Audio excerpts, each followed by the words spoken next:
The Wednesday, May 23rd, 2012 meeting of the Mount Pleasant Zoning Board of Appeals is now called to order. Mr. Kench, would you take roll, please? Ellerston? Here.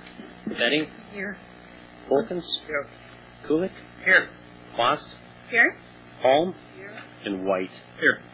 We have a quorum, Mr. Chairman. Thank you. We'll move along to the first item on tonight's agenda, which is approval of the agenda. Move approval of the agenda as submitted. Okay. I have motion and support. All in favor? Aye. Agenda is approved, and we'll move along to our minutes, the approval of our minutes from our March 28 meeting. Move approval of the minutes as submitted. I have motion and support. All in favor? Aye. Minutes are approved.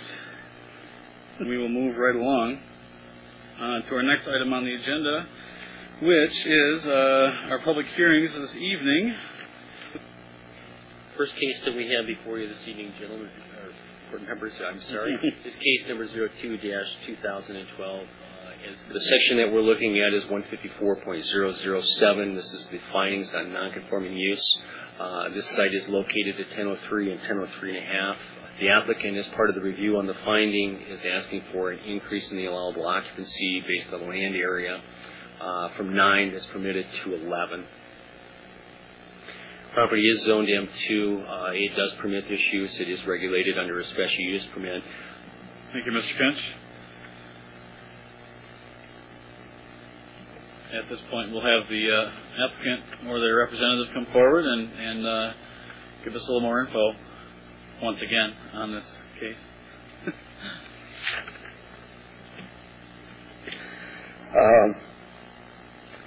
Last time we met, you expressed some concerns about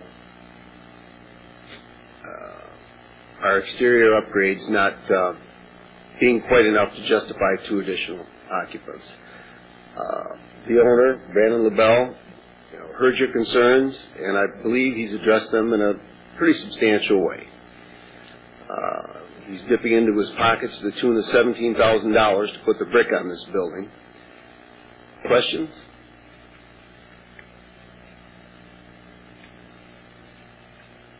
Anybody have any questions at all for the applicant at this point? Thank you very much, and we'll grab you if we need you. Enter into board discussion. Commissioner Kulik. I just want to clarify, this is a student housing development, not a registered student organization at this point in time, correct? So it's a duplex for 11. 6 on one side, 5 on the other. I have to be honest, given the marked increase that they were requesting, and it does make me leery of approving this. I don't know if we're doing the neighborhood an injustice. I'm really comfortable with 10. I'm totally comfortable with 10. So am I. I'm very comfortable with 10. I'm completely uncomfortable with 11. I know that the Planning Commission and the City Commission are not entirely comfortable with what we've been doing, but I tell you I am. I am too. And I hope this does establish a precedent, and I like what's being done there, and I will always support a project like this. One thing to follow up on Kim's, when the ordinance was adopted back 25, 30 years ago, probably 35 years ago now, somebody picked that number of 900 square feet of land area per occupant. I have no idea what that was based on. I see this project of meeting all the objectives of the ordinance except the 900 square feet, and I intend to vote in favor of it. In fact, I'll make a motion that we grant the variance to approve the variance to reduce the nonconformity at this property and increase the occupancy to 11 occupants, provided that the applicant develop the project as shown and meet the requirements required by DPW and the fire department. Stronger lease standards. Pardon me? Stronger lease standards. With the addition of the increased rental standards that we've seen in the past. I'm sorry? I'm getting old. Is the applicant? I'm not sorry. I'm second. I do have a motion and I have a support. Did anybody have anything further they wish to add?